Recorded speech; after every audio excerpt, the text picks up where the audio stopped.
नीलम ma'am, Surekha ma'am, आप सभी का बहुत बहुत आभार, नमस्कार। और प्यारे बच्चों, कैसे हो आप सब लोग? कैसे हो? तो मतलब ये ड्रिल है कि अगर क्लैप गो या बाकी चीज बताई जाएगी तो उसी में तेज आवाज आएगी, है ना? बाकी में नहीं आएगी। कैसे हो? बहुत अच्छे।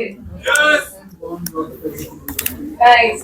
आपको पता है मुझे अभी सबसे अच्छा यहाँ क्या लगा अब तक के जितने प्रोग्राम हुए, इसलिए नहीं कि जो यहाँ पे मन संचालन कर रही थी मैम, उन्होंने बोला कि ये डांस मैडम आपके लिए है, तो जलवा वो मुझे इसलिए अच्छा लगा क्योंकि वो डांस स्टार्ट मेल ने किया।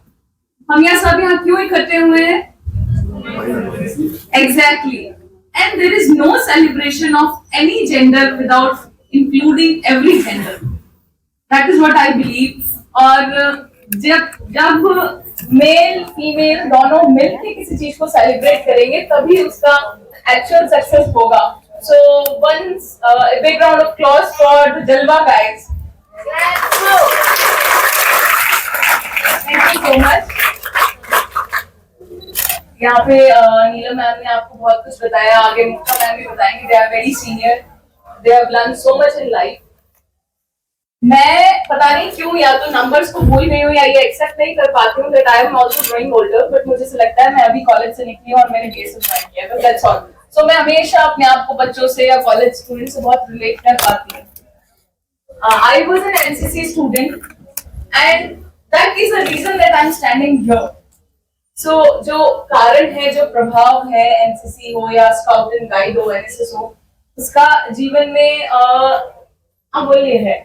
जो आप यहाँ सीखेंगे, जो पीयर लर्निंग आपकी यहाँ होंगी, जो लाइफ में गोल्स आप यहाँ सेट करेंगे, डेफिनेटली आप उनको जिएंगे।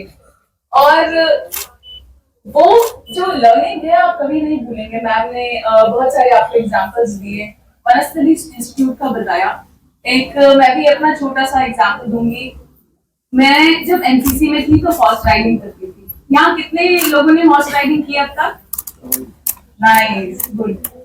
सो हॉर्स राइडिंग जब मैं करती थी तो उस टाइम ये था कि 26 जनवरी को कॉन्टिनेंट है, बाकी लोग फीमेल्स पे शक करना बंद कर दे, इससे पहले फीमेल्स खुद पे करना बंद कर दे। बहुत बार नॉर्मली ये होता है सोसाइटी में कि अगर एक 15-16 साल की बेटी है, गर्ल है, और वो शाम को या फिर उसको कहीं बाहर जाना है तो इन जनरल पेरेंट्स कहते हैं कि भाई को भी ले जाओ। वो भाई है मतलब 7-8 साल का, बट वो रास्ते में जा रहा होगा, पत्थर वत्थर फेंकेगा और पूरे रास्ते वो बड़ी बहन उसको सही से चलाते हुए लेके जाएगी। बट सोसाइटी में ये है, कॉन्शियसनेस है कि भाई साथ में है, और उस छोटे भाई में भी कॉन्शियसनेस आएगी कि देखो मैं दीदी का रखवाला, मैं इनका ध्यान रखता हूँ। क्यों हुआ है ऐसा? कितनी गर्ल्स के साथ हुआ है कि जब वो बाहर जा रही है तो बोला भाई को साथ में ले जाओ। Nice, I seen lot of friends coming. और कितने भाई हैं जो अपनी बहन के बॉडीगार्ड बन के गए उनके साथ, ये देखो सारे ऑल ऑफ देम। और कितनी बार हुआ है कि बहन ने आपको पिटने से बचाया है? Lot of them, right? So it is not physical और it is not a talent, it is the mental construct जो हम बच्चे को शुरू में ही डाल देते हैं कि it's the male who can always save and protect female. It's always a male. जब वो भाई होगा तो उसको सोचेगा बस मैं ही अपनी बहन और माँ का ध्यान रख सकता हूँ। तो बॉयफ्रेंड बनेगा तो उसको लगेगा बस मैं ही अपनी गर्लफ्रेंड का ध्यान रख सकता हूँ। और जब वो हस्बैंड बनेगा तो वो उसको लगेगा कि मैं ही हूँ जो अपनी वाइफ का ध्यान रख सकता हूँ। फिर वो जब बाप बनेगा तो उसको लगेगा कि बेटी की जिम्मेदारी मेरी है। तो वो बेटी आने से पहले वो बोलेगा भी आया है, और इंडिया की पॉपुलेशन इतनी है कि हर किसी के घर पे कुछ भी आ रहा है। एंड जिस तरह से मैं देखती हूँ, मेरी सारी फीमेल फ्रेंड की बेटियां हैं, और जब भी वो मेरे बेटे के पास वो खेलते हैं वो हमेशा किसी से तो मार खा रहा होता है। तो मैं हमेशा देखती हूँ कि एक टाइम आएगा जब मैं बोलूंगी कि मारो छोरियों भी कहीं छोरिया सो कम है कि I am very hopeful that the day is coming. किसी भी छोटी लड़की को देखो वो रबर उठा के सब कुछ लेके चली जाएगी बोल लोगे। तो ये नोशन उस लड़के के दिमाग में किसने डाला कि तुम फीमेल को प्रोटेक्ट कर रही हो? Because by virtue of biology और बाय वर्च्यू ऑफ इंटेलेक्ट देखोगी तो फीमेल और the girl child is always smarter than the male. They will always grow physically and mentally before the male, and that is why even legally the age of marriage for the girls is lesser and the male is more, because girls grow early. तो ये किसने बता दिया कि आप अपनी बहन या अपनी माँ या आप अपनी किसी भी फ्रेंड की रक्षा करोगे? बिकॉज ये एक मेंटल कंस्ट्रक्ट आपके दिमाग में डाला गया। तो यहाँ पे जितने भी मेल बैठे हैं मैं उनको ये बताऊंगी कि ये मेंटल कंस्ट्रक्ट निकाल लें, क्योंकि जब पिटने की बारी आती है तो अब आप भागते हैं। होता है, एक्सेप्ट करो, है ना?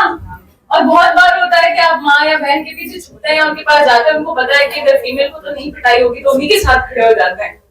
So I always say कि it's a time, it's high time to accept that we all are equal. We are both part of a cycle जिसमें दो wheels हैं। सोसाइटी में भी हो ये गया है कि पीछे वाला जो व्हील है उस पर बहुत, उसका जो कैरियर है उस पर बहुत लोड डाल दिया गया है। तो उस पर हेड लोड इतना है कि वो बार बार पंचर हो जाता है, वो है व्हील। तो बोला जाता है कि ये टायर ही खराब है, सब कुछ तो आगे वाला टायर कर रहा है ना, वही डायरेक्शन डिसाइड करता है, उसी पे ब्रेक लगता है और उसी पे स्पीड आती है। सो यहाँ से जब भी आप जाएं तो एटलीस्ट ये फॉल्स कॉन्शियसनेस नहीं लेके जाएं that by virtue of a gender I am something, no you are not. आप जो भी होंगे by virtue of your act, by virtue of your learning, by virtue of your knowledge होंगे। और यहाँ पे जितने भी स्पीकर्स आई हैं, आगे आएंगी, वो इस चीज का साक्षात एग्जाम्पल है कि by virtue of being a female or being from some caste, they are not here. They are here, they are speaking in front of you because the virtue of their act, knowledge, and the actions they have done in their life.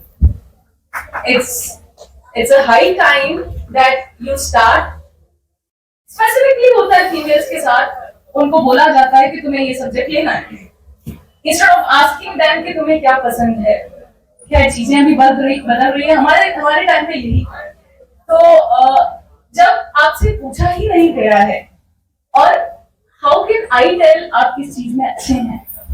But बहुत लोग होते हैं suggestion देते हैं, suggestion देने के बाद लोग आगे वही काम करते हैं और उसमें सक्सेस नहीं होते हैं। तो जब आपको कोई कुछ बताता है कि आपको ये करना है और आप उसमें सक्सेस नहीं होते, तो आपको हमेशा लगता है कि इसने मुझे बोला था इसलिए नहीं हो पाया, अगर मेरा मन होता और मैं वो करता तो हमेशा अच्छा कुछ होता लाइफ में। So never doubt your capabilities, never ask anyone. आप जो क्लास में खड़े होते हैं तो अपने आप से पूछिए कि मेरी वीकनेसेस क्या है, मेरी स्ट्रेंथ क्या है। तो एक छोटे बच्चे को भी पता होता है कि जब उसका कुछ गलत है या कुछ गर्म पानी में डालो तो जल्दी से निकालेगा। Everybody knows what is right and wrong. So for boys, stop teaching your girls, your friend or your sister what is right and wrong. For girls, stop asking what is right and wrong, because you know what is right and wrong. And when you stand yourself to join BSF, it was the NCC uniform. I told you. I was in college and I joined NCC. So NCC हमने इसलिए नहीं join की थी because मुझे uniform से प्यार था। मैंने इसलिए ज्वाइन की थी बिकॉज एनसीसी कैंप्स में जाते हैं, मस्ती करते हैं। जब भी हम किसी कैंप में जाते हैं, सारे फ्रेंड्स 5, 6, 10 दिन बाहर रहते हैं, घूमते हैं, we have good time, it's a picnic time. But the moment I joined and I wore NCC uniform, I felt like empowered, I felt more comfortable with it. Like जब आप कोई भी यूनिफॉर्म पहनते हो तो you get a confidence from that uniform and you feel like I am more than what I was. So that confidence I got from that uniform, and मुझे लगा कि now I'll be joining, because उस time I was doing my engineering, electronics and communication. उसके बाद में TCS and IBM में मेरा selection भी हुआ. But then that was the moment I realized that I don't want to work with the machines. I want to work with the humans. So I joined.